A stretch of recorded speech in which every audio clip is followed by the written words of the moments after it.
Guardián de nuestro origen, el videopodcast del Museo Canario. Un espacio de conversación y reflexión para acercar el museo a la sociedad, generar pensamiento crítico en torno al patrimonio, la cultura y el conocimiento, y abrir diálogos con profesionales que nos ayuden a comprender mejor el origen de lo que somos y la importancia de proteger y transmitir ese legado a las próximas generaciones. Con la colaboración de Red Eléctrica Redella.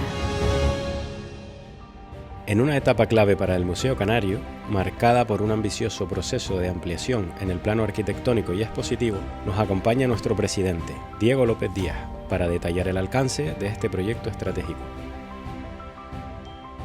En este episodio hablamos del presente y del futuro del Museo Canario en un contexto de transformación.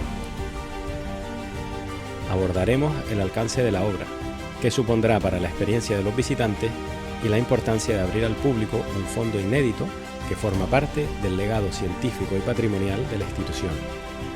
Un momento de cambio que invita a repensar cómo se conserva, se investiga y se comparte el patrimonio con la ciudadanía.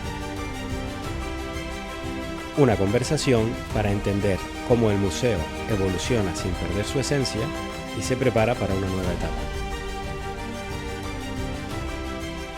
Hablemos de cómo fue la iniciativa de la fundación del Museo Canario. Para eso debemos situarnos en el siglo XIX, en Canarias, en Gran Canaria y en la ciudad de Las Palmas concretamente. Estamos en una época histórica donde no se ha producido todavía ni el más mínimo desarrollo económico, social y por supuesto cultural. A mitad de la centuria, en 1851, se produjo pues probablemente la mayor catástrofe sanitaria que ha sufrido la isla, que fue la epidemia del cólera morbo, que afectó a toda la isla de Gran Canaria, pero con una especial virulencia a la ciudad de Las Palmas. Hubo una mortandad tremenda, murieron alrededor de 6.000 personas en una isla que estaba relativamente poco poblada, y eso supuso un corte profundísimo en la evolución natural de la isla y de la ciudad. La recuperación fue muy lenta. A medida que fueron pasando los años, empezó a recuperarse un poquito la población, hubo cierto crecimiento demográfico, coincide con el ciclo agrícola o industrial, se puede decir, de la cochinilla, que era un cultivo que se utilizaba, crecía en las pencas de las tuneras y se utilizaba para elaborar tintes para tejidos, y eso daba un cierto respiro a la economía, pero de resto la población estaba bastante dispersa en la isla. La agricultura era de subsistencia y, por lo tanto, resumiendo, la pobreza era muy acusada, muy importante. La evolución positiva se fue produciendo de forma muy paulatina, muy lenta, y llegó un momento, por resumir, para no exagerar en los detalles históricos, llegó un momento que significó el verdadero impulso para el progreso de la ciudad y de la isla toda, que fue todo el proceso que llevó al establecimiento del Puerto de la Luz. En ese momento las comunicaciones marítimas eran dificultosas en la isla, no había sino supuestamente un muelle, el muelle de Las Palmas que decimos, que estaba situado, digamos que donde hoy está el Parque San Telmo, para entendernos, pero fue una instalación muy precaria siempre, no permitía el atraque de los barcos. Estamos todavía hablando de la navegación de vela o a vela, y de muy difícil utilización. Cuando se acordó durante un proceso paulatino crear el Puerto de la Luz, eso significó, no de forma inmediata, pero de forma bastante efectiva, la introducción de un progreso en la ciudad y en la isla que no ha terminado. El puerto es no sé si la principal industria que ha tenido durante mucho tiempo la ciudad y la isla, y sigue siéndolo.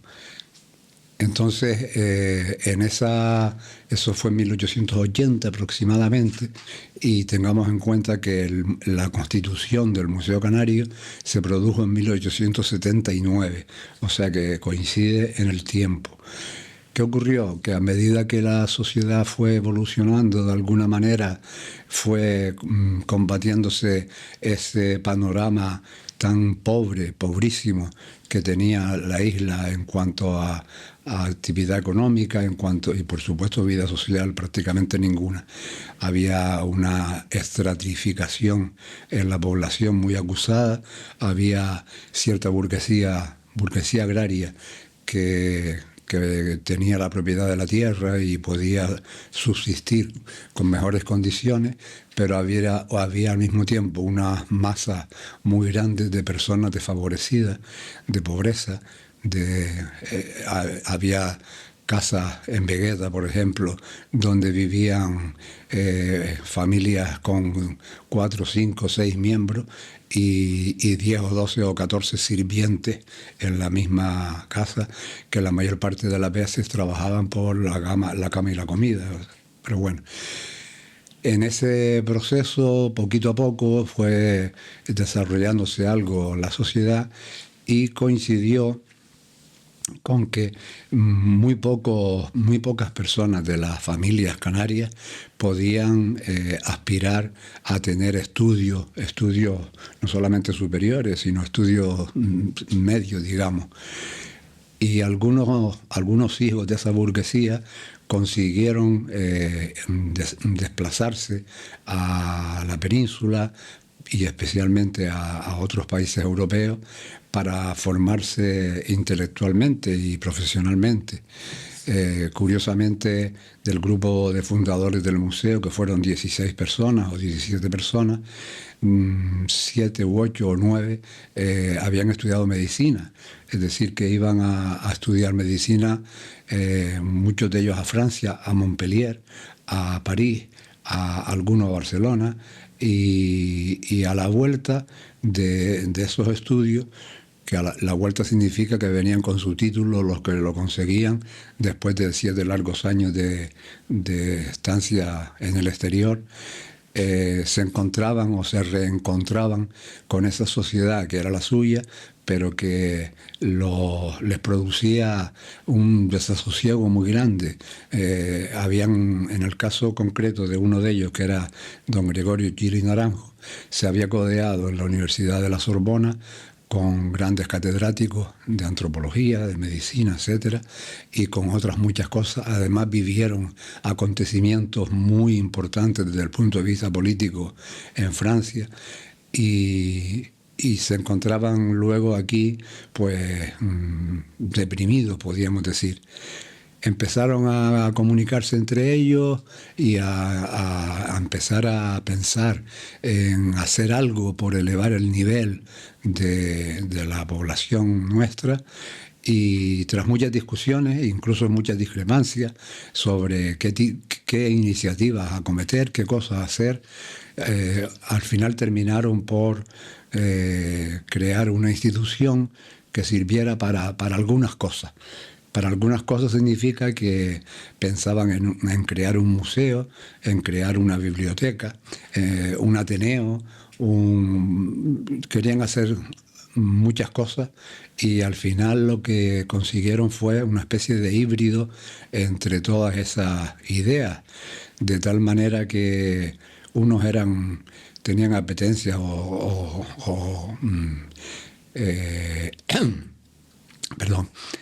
inclinaciones más de tipo científico, otros las tenían desde el punto de vista más literario, digamos, y al final constituyeron o instituyeron una entidad a la que llamaron Sociedad Científica del Museo Canario. Ellos hablaban de que se trataba de una sociedad de ciencias, letras y artes, querían abarcar todo, y al mismo tiempo establecieron sus objetivos, que eran instituir un museo donde se reunieran y se custodiaran, se conservaran los objetos, los valiosos objetos de los indígenas de nuestro país, una definición curiosísima, muy simpática, y al mismo tiempo una biblioteca donde se conserven los productos de la creación de nuestros paisanos y tal. Bueno, esa era la cuestión.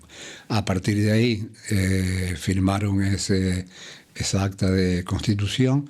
No tenían sede, lo que sí tenían era una generosidad tan exagerada y beneficiosa, claro, que estuvieron dispuestos a aportar para esa sociedad que tiene el carácter jurídico de asociación todo su patrimonio arqueológico, documental, bibliotecas, colecciones, pequeñas colecciones todavía de periódicos, etcétera, documentos, todo tipo de cosas.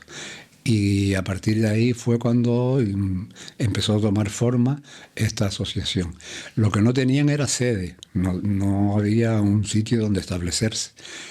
Y en cuestión de 3 días, el Ayuntamiento de Las Palmas decidió acoger a esa sociedad y le cedió una parte de la planta alta de las casas consistoriales del momento, que estaba medio inutilizada, y en muy pocos meses, desde septiembre del 79, que se firmó el documento aquel, hasta el 24 de mayo de 1880, 4 o 5 meses, se procedió a la inauguración oficial del museo, que incluía salas expositivas que ya se habían montado y establecido, y también un local para acoger la biblioteca del museo, biblioteca entendida en el sentido de no solo libros, sino colecciones de prensa, documentos archivísticos, etc. Y bueno, a partir de ahí empezó la primera etapa del Museo Canario. A lo largo del tiempo se pueden distinguir varias etapas, que sí, probablemente hablaremos de eso después. Pero desde el primer momento el museo se estableció allí, tuvo muchísimo, digamos que una acogida muy importante en la sociedad, todo el mundo se interesó, teniendo en cuenta la carencia que había de instituciones, digamos, culturales en el sentido amplio de la palabra. Existían muy pocas cosas, existía la Sociedad Filarmónica con anterioridad, existía el Gabinete Literario y poco más. La Real Sociedad Económica, Amigos del País, tenía un siglo más de vida, pero era una entidad más de tipo intelectual, digamos, porque no tenía una sede física o un museo o un lugar para exponer cosas. Y bueno, así empezó la historia. Y ha durado, ya vamos camino de los 150 años, ha conseguido permanecer con muchos avatares y muchas dificultades de todo tipo, pero se ha mantenido. Es muy difícil que se mantengan unas entidades particulares durante tanto tiempo, y su existencia ha tenido que apoyarse con posterioridad en financiación pública y de otro tipo, porque la situación que se daba al principio, donde los propios componentes de la sociedad, los socios, digamos, la sostenían, llegó un momento en que se tornó imposible. Y tras habernos aproximado al origen de la fundación del museo, ¿cómo se mantienen vivos hoy los fines fundacionales?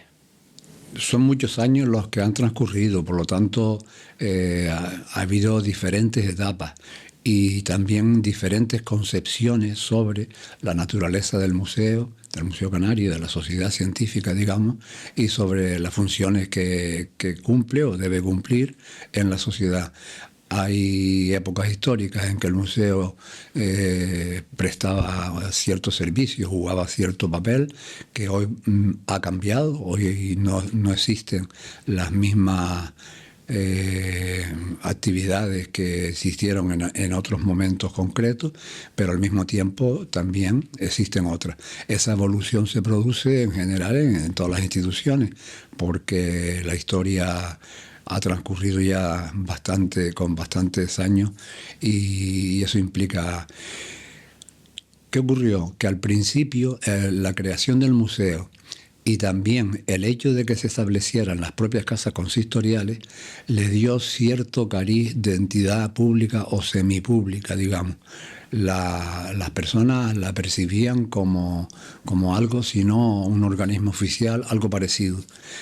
Y por lo tanto el respeto que se le tenía también venía influido por eso, no solamente por el patrimonio que ofrecía al público y los servicios que prestaba, sino también por ese carácter, digamos, de semi-pertenencia al ayuntamiento, en este caso, ¿no?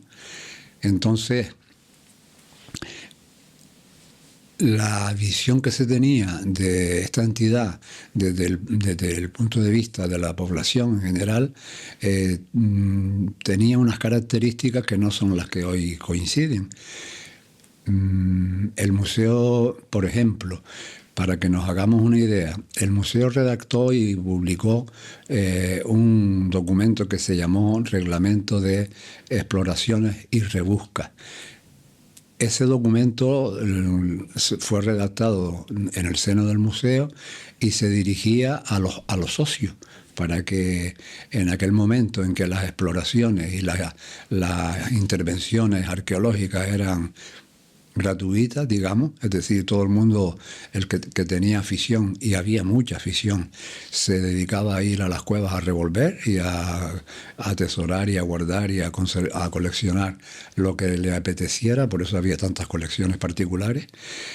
Pues el museo decidió que era un momento adecuado para regular ese tipo de actividad.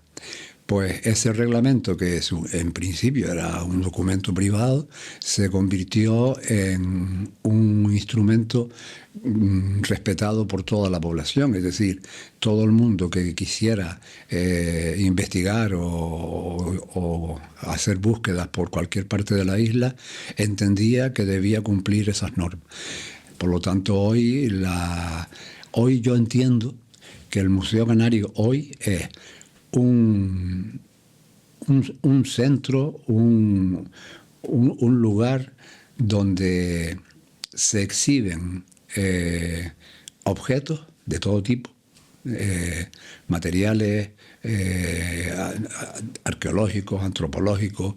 Al mismo tiempo se conserva un patrimonio documental muy importante, y por lo tanto su función principal es esa. Es decir, miren, yo tengo aquí conservado, guardado, custodiado y cuidado un patrimonio muy valioso que no tiene probablemente parangón en el archipiélago y en general, porque se trata de colecciones de materiales y, con todo respeto también, restos antropológicos humanos, única en el mundo, porque se refiere a una población determinada, que son los canarios antiguos.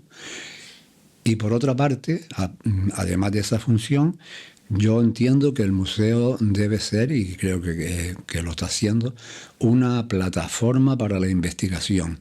Es decir, aprovechando que esa cantidad tan importante de colecciones y de fondos que se han ido reuniendo durante tanto tiempo existen ahí, están conservadas y guardadas, pues se deben utilizar todas ellas para investigar en el pasado nuestro.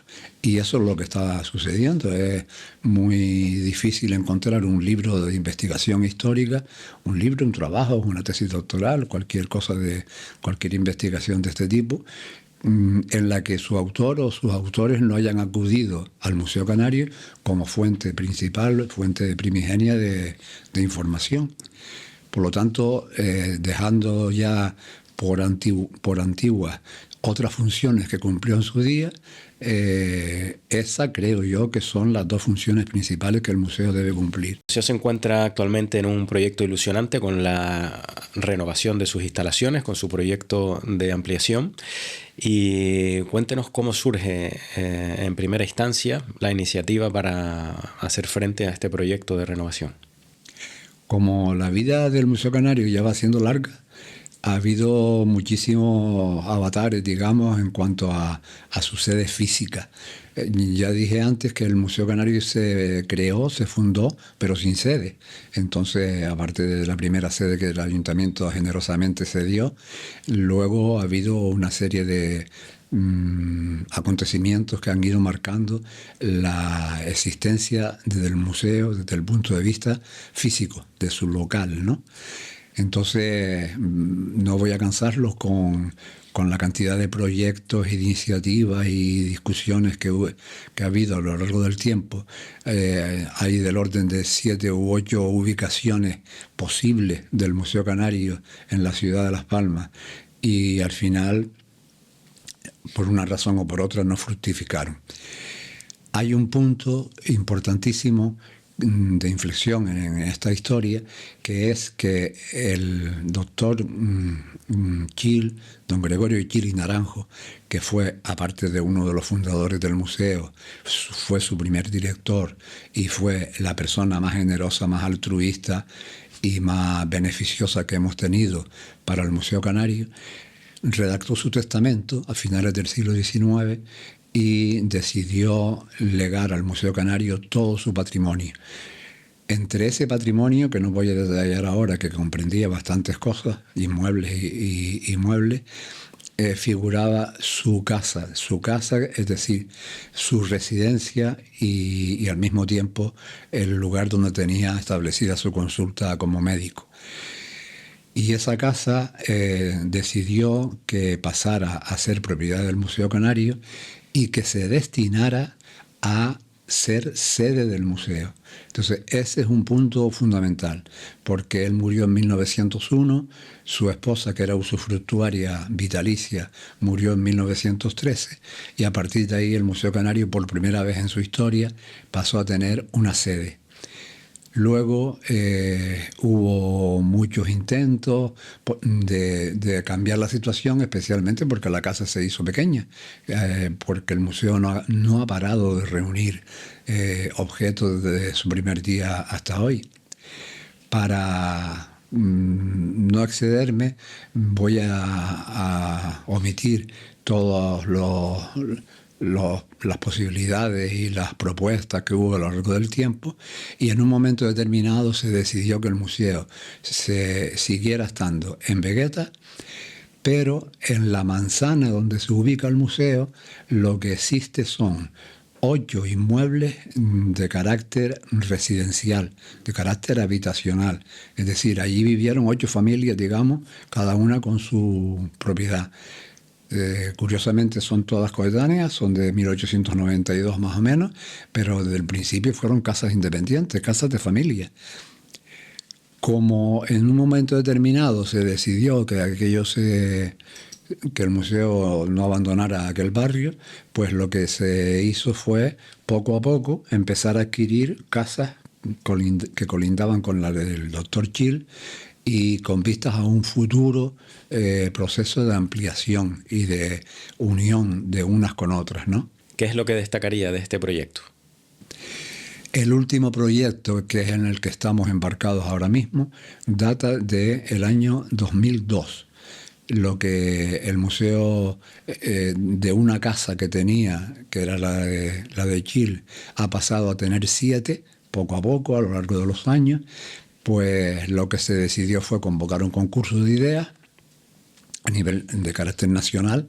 Se presentaron 59 estudios de arquitectura, se constituyó un jurado, etcétera, y se adjudicó a uno de los proyectos la ejecución de esta tarea tan complicada que es. Hay diferentes formas o situaciones a lo largo de la historia, y también si nos fijamos en otros sitios donde el establecimiento de instituciones, digamos, culturales en general, es muy variado. Por ejemplo, hay sitios donde se construye un edificio nuevo para implantar o albergar un museo, o una biblioteca, o un auditorio, o cosas así. Hay otras posibilidades, que son coger un edificio antiguo y rehabilitarlo y destinarlo a otro uso. Por ejemplo, el Centro de Arte Reina Sofía o el Museo de la Naturaleza y la Arqueología en Santa Cruz de Tenerife, donde son antiguos hospitales que son adaptados, rehabilitados para darle otro uso. Ahora se está haciendo algo parecido en el antiguo Hospital de San Martín en Las Palmas. Y hay otra posibilidad más todavía, que es la más difícil, que es la que nosotros tenemos, que es coger casas, casas de familia, inmuebles habitacionales formados por sus escaleras, sus baños, sus habitaciones, etc. Y tratar de utilizarlo para establecer, en este caso concreto, un museo con todos sus servicios. Pues esta variante quizás es la más complicada, entonces, porque eso nos lleva a ir poco a poco haciendo un proceso de homogeneización, etcétera, de todas las casas. Y en eso estamos. Como resultado del concurso de ideas del año 2002, se adjudicó el proyecto de ejecución y ahí estamos. Nos está costando muchísimo, muchos años, hay que tener mucha paciencia, pero estamos avanzando. Ahora mismo estamos inmersos en una de las fases de obra, digamos, y ahí seguiremos. Es un proyecto a muy largo plazo, comprende más de una generación de personas, es decir, hay personas que lo empezaron y que no lo verán terminar, lo verán otros a continuación.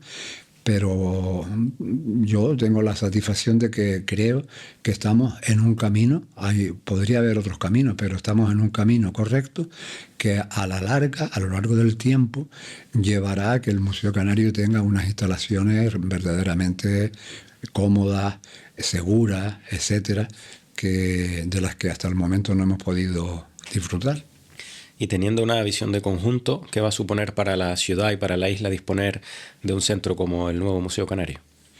Yo creo que si lo hacemos bien, va a ser un gran revulsivo, porque las personas en las ciudades normalmente están demandando, aunque no se den cuenta, algunas veces de forma inconsciente, están demandando mejoras. Y cuando se produce una mejora importante, bien hecha, bien enfocada en una ciudad, las personas, los ciudadanos se motivan y se identifican con ello. Voy a poner un ejemplo.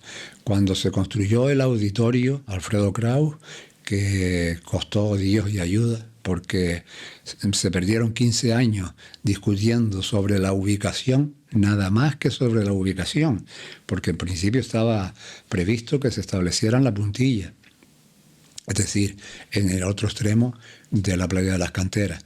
Pues durante 15 años lo habitual, polémica ciudadana, discusiones, debates y tal. Al final se decidió cambiarlo y ponerlo donde hoy está, en el Rincón. Pues durante su construcción,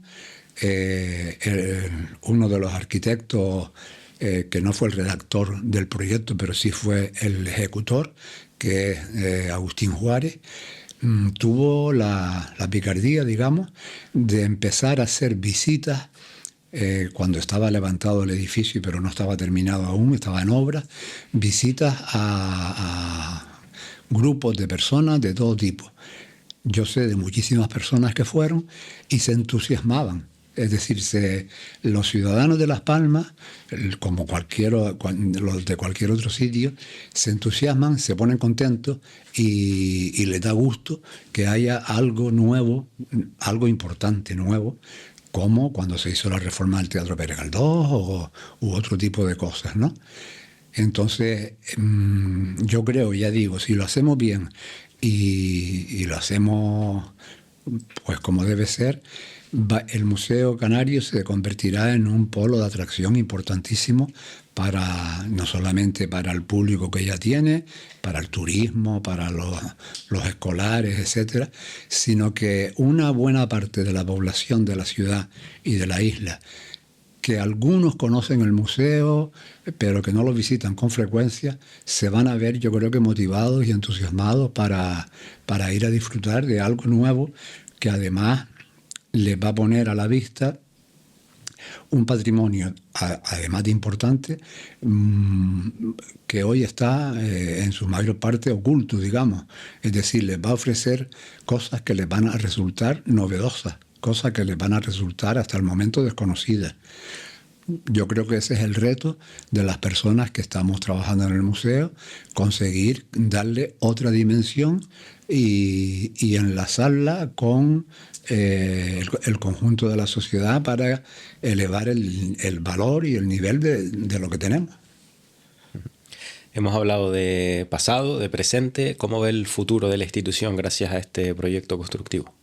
Pues bien, quiero decir, el futuro será halagüeño, será favorable, siempre y cuando logremos cumplir los objetivos de expansión física y todo eso. Pero claro, todo eso lo dirá la historia. Es decir, los gestores actuales lo que tenemos que hacer es cumplir el camino que nos hemos trazado, siempre y cuando entendamos que es el correcto, que yo creo que sí, y cumplir ese camino e ir adaptándonos a las situaciones. Por ejemplo, desde el punto de vista tecnológico, desde el punto de vista de las prestaciones que ayuden a entender el patrimonio que estamos exhibiendo y a mejorar su utilidad, digamos. Todo eso hay que seguir trabajándolo, hay que seguir haciéndolo y hay que seguir tratando de conseguir siempre nuevos públicos y de ofrecer cosas que complementen el valor de lo que tenemos. Es decir, el valor de los restos humanos de alguien, el valor de documentos que tienen 4 y 5 siglos de antigüedad, etcétera, seguirá existiendo. Ese valor es intrínseco, pero tenemos que nosotros siempre ir adaptándonos a que se explote adecuadamente, a que se divulgue adecuadamente con las técnicas y los medios actuales, ¿no? Nosotros recibimos, por ejemplo, muchísimas visitas de escolares. Pues sería impensable que hoy las visitas a los escolares se les hicieran, se les ofreciera tal como se hacían hace 30 años. Es decir, que mira, aquí hay esto, mira qué bonito es. Hoy a los escolares y a todos los jóvenes en general hay que ofrecerles otro tipo de medios, de instrumentos para que se acerquen a las cosas. ¿Por qué? Porque ya tienen una mentalidad distinta, existen las tecnologías de todo tipo que antes no existían, etc. Es decir, es una especie de trabajo continuo, es una evolución que debe seguir la entidad a medida que va pasando el tiempo, la historia, y hay que ir adaptándose también a todas esas novedades, sin salirse de la esencia. Es decir, lo importante siempre va a ser el patrimonio que nosotros tenemos. Y lo que hay que hacer es explotarlo, en el mejor sentido de la palabra, de forma adecuada, de forma positiva. Y en eso estamos. ¿Y qué le gustaría que sintiera una persona al cruzar la puerta de este nuevo Museo Canario? Orgullo, sobre todo si es canario, y perdón por la alusión, pero creo que orgullo. Ya sabemos, actualmente hay debates y discusiones sobre el colonialismo en los museos, sobre el que se representen cosas, objetos que son producto del expolio, etcétera y tal. Yo creo que el Museo Canario tiene una grandísima ventaja, y es que es de las pocas entidades donde lo que se expone, no solamente los restos antropológicos, sino también documentos y objetos materiales de todo tipo, lo que se expone precisamente se hace para enaltecer a la población aborigen, indígena, autóctona. Es decir, nosotros no estamos en París exhibiendo un bosquimano, o no estamos en Londres exhibiendo una escultura griega trasladadas allí. No, estamos cogiendo el patrimonio de esta isla o de estas islas y poniéndolos en el lugar que creemos que se merece. Es decir, aquí no estamos hablando de Juan Rejón ni de Pedro de Vera, en el museo me refiero. Se habla en los libros y en otros sitios, pero en el museo no. No estamos hablando de eso, estamos hablando de los canarios, las Canarias, los niños, los ancianos, que vivían en las cuevas de Agusa y en las cuevas de Guayadeque, etcétera, ¿no? Creo que ese es una cuestión que afecta directamente al museo, y creo que es un distintivo que lo hace diferente de otras instituciones, y por lo tanto, si nosotros somos capaces de explicarlo bien, las personas que entren a disfrutar de todo ese patrimonio, yo creo que lo que van a sentir es orgullo sano, orgullo con todo el sentido, porque no solamente por lo que se exhibe, con todas sus ventajas, inconvenientes, etcétera, y con todas sus características, sino también por el hecho de que haya habido personas desde nosotros hacia atrás, muchísimas personas que han dedicado su vida, su patrimonio, su tiempo, para que eso se mantenga y se pueda disfrutar hoy.